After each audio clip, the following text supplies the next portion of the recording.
اعوذ باللہ من الشیطان الرجیم بسم اللہ الرحمن الرحیم وما خلقنا السماء والأرض وما بينهما باطلا ذلك ظن الذين كفروا فويل للذين كفروا من النار صدق اللہ العظیم۔ وما خلقنا السماء، ہم نے پیدا نہیں کیا آسمانوں کو، والارض اور زمین کو، وما بینہما اور جو کچھ ان دونوں کے درمیان ہے، باطلا ناکارہ۔ اللہ فرماتے تم انسان کی بات کرتے ہو، محمد الرسول اللہ کی بات کرتے ہو کہ جو کائنات میں سب سے عظیم تر ہیں، ان کی بات کرتے ہو۔ ہم نے تو انسان کو اشرف پیدا کیا ہے، انسانوں کے علاوہ یہ جو کیڑے مکوڑے ہیں ہم نے ان کو بھی ناکارہ پیدا نہیں کیا۔ ہر ایک چیز کی ایک وقت ہے، ایک قیمت ہے، اور اس کا ایک کام ہے دنیا کے اندر۔ بے فائدہ اور بیکار کائنات میں کوئی چیز نہیں ہے۔ فرمایا ذالک ظن الذین کفروا، یہ تو کافر لوگوں کا گمان ہے، کافر لوگوں کا خیال ہے کہ کچھ چیزیں ناکارہ ہیں۔ کوئی چیز کائنات میں ناکارہ نہیں۔ ایمان والوں کی جو اللہ نے تعریف کی سورہ نساء کے سورہ آل عمران کے آخر میں، تو اللہ نے فرمایا کہ یہ لوگ غور و فکر کرتے ہیں۔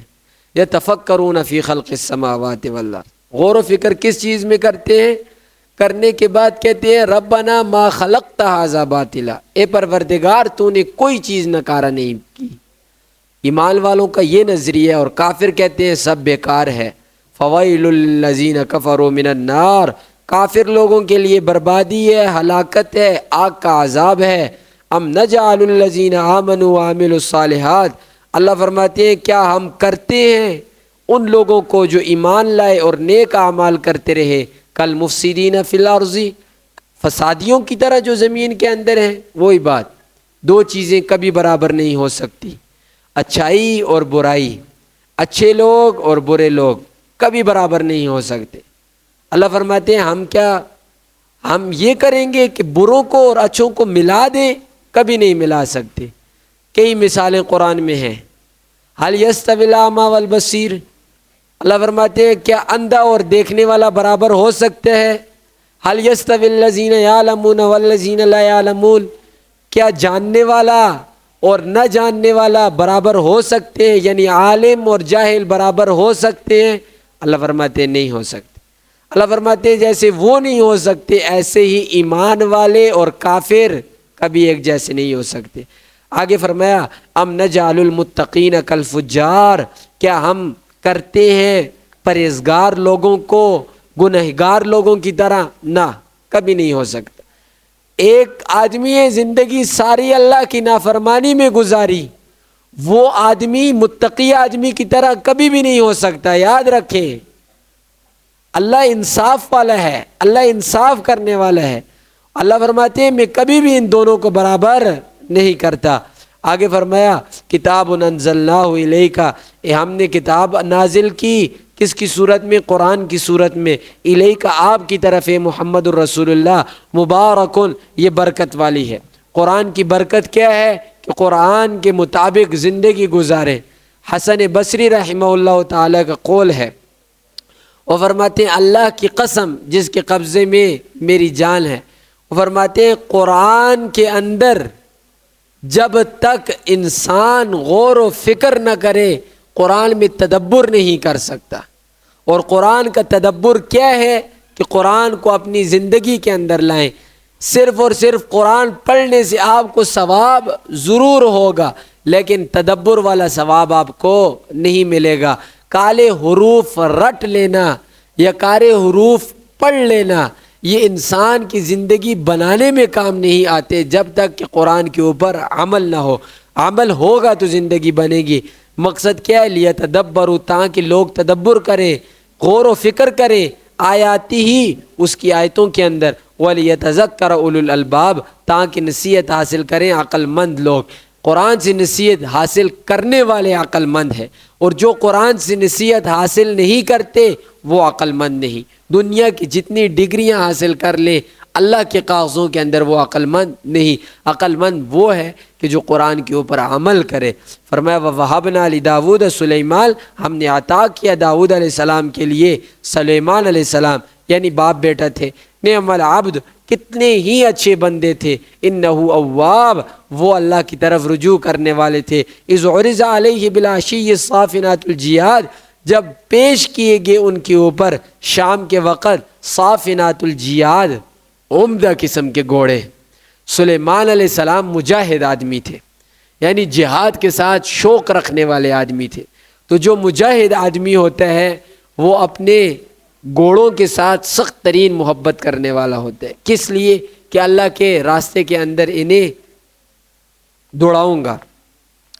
آپ کو یہاں پر ایک اور بات بتا دوں کہ یہ جو گھوڑا تھا پہلے حلال تھا، فقہاء نے کھانے سے منع کیا ہے، اس کی ایک وجہ ہے کہ یہ جہادی آلہ تھا۔ جیسے آج بندوقیں ہیں، ٹینک ہیں، بڑی گاڑیاں ہیں، اس طرح یہ گھوڑا بھی جہاد کے اندر بندے جتنا کام کیا کرتا تھا۔ مال غنیمت کے اندر جب حصہ ملتا تو دو حصے ملتے تھے انسان کو۔ کس کس چیز کا؟ ایک لڑنے والے آدمی کا اور ایک اس کے گھوڑے کا۔ تو گھوڑے کو کھانے سے منع کیوں کیا گیا؟ تاکہ یہ جو ایک آلہ ہے یہ ختم نہ ہو جائے۔ جہادی ساز و سامان کے اندر آتا تھا، تو اس لیے کیا گھوڑا بذات ہی خود بخود یہ حرام نہیں ہے۔ گھوڑے کا جو گوشت ہے بذات ہی حرام نہیں، اسے ایسے ہی کھایا جاتا تھا جیسے بیلوں کو اور گایوں کو کھایا جاتا تھا۔ اور روکا فقہا نے وجہ تھی، وجہ کیا تھی؟ کہ جہاد کے اندر ان کی کمی نہ ہو جائے۔ تو ان کی بہت زیادہ محبت تھی اپنے گھوڑوں سے۔ تو ایک دن شام کے وقت گھوڑے پیش کیے گئے، صافنات الجیاد، عمدہ قسم کے گھوڑے کو کہا جاتا ہے، جو 3 پاؤں کے اوپر کھڑا ہو اور چوتھے پاؤں کو اٹھائے۔ یہ عمدہ قسم کے کالے گھوڑے کی نشانی ہوتی ہے۔ تو فرمایا فقال انی احببت حب الخیر، فرمایا سلیمان علیہ السلام نے بے شک میں نے کیا کیا، محبت میرے اوپر غالب آ گئی۔ کس کی؟ مال کی۔ وہ ایسی غالب آئی کہ اس نے مجھے عن ذکر ربی، اپنے رب کے ذکر سے غافل کر دیا۔ ہوا ایسے کہ گھوڑوں کی جب دیکھ بھال کر رہے تھے، نماز کا وقت نکل گیا، سورج کیا ہو گیا؟ نیچے ہو گیا، غروب ہو گیا، نیچے چلا گیا، عصر کی نماز کا وقت نکل گیا۔ تو سلیمان علیہ السلام بہت زیادہ پریشان ہو گئے کہ ان گھوڑوں کی وجہ سے کیا ہوا، وقت مجھ سے نماز کا نکل گیا۔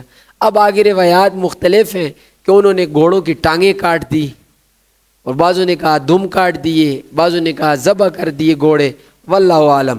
لیکن اللہ فرماتے ہیں حتی توارت بالحجاب، کیا ہوا؟ سورج غروب ہونے کو آ گیا، غروب ہونے کا وقت آ گیا۔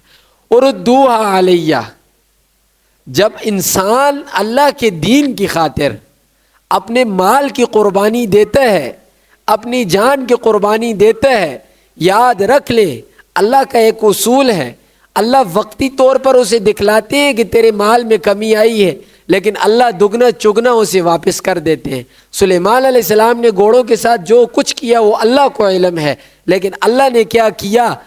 ردوہا علیہ، لٹا دیا ساری چیزوں کو سلیمان علیہ السلام کے اوپر۔ بعضوں نے کہا سورج کو اللہ نے پیچھے کیا، نماز کا وقت بحال کیا، سلیمان علیہ السلام کے لیے سورج کو لوٹایا گیا، اور ساتھ سارے کے سارے گھوڑے عمدہ قسم کے اور اللہ نے عنایت کی۔ اللہ کبھی بھی مال کے اندر کمی نہیں لاتا۔ قرآن کے اندر سورہ آل عمران میں، بلکہ سورہ بقرہ کے آخر کے اندر ہم نے یہ پڑھا تھا یمحق اللہ الربا ویربی الصدقات، اللہ سود کو مٹا دیتا ہے اور اللہ صدقے کو بڑھا دیتا ہے۔ جو مال، جو جان آپ کی اللہ کے راستے میں لگے گی، اس کے اندر یاد رکھیں اللہ برکت عطا کرے گا، اس کے اندر کمی نہیں آئے گی۔ ہاں، جو مال آپ کا اللہ کی مخالف سمت میں لگے گا، وہ ختم بھی ہوگا، اس کے اندر کمی بھی آئے گی، بظاہر آپ کو بڑھتا ہوا نظر آئے۔ چھوٹی سی مثال دیتا ہوں، سود انسان 100 کے ساتھ 10 روپے لیتا ہے، انسان کہتا ہے میرے پاس 110 آ گئے، لیکن وہ 110 ہوتے نہیں ہیں، ادھر سے کوئی ایسا حادثہ پیش آئے گا کہ ان 10 کی وجہ سے 100 بھی چلا جائے گا۔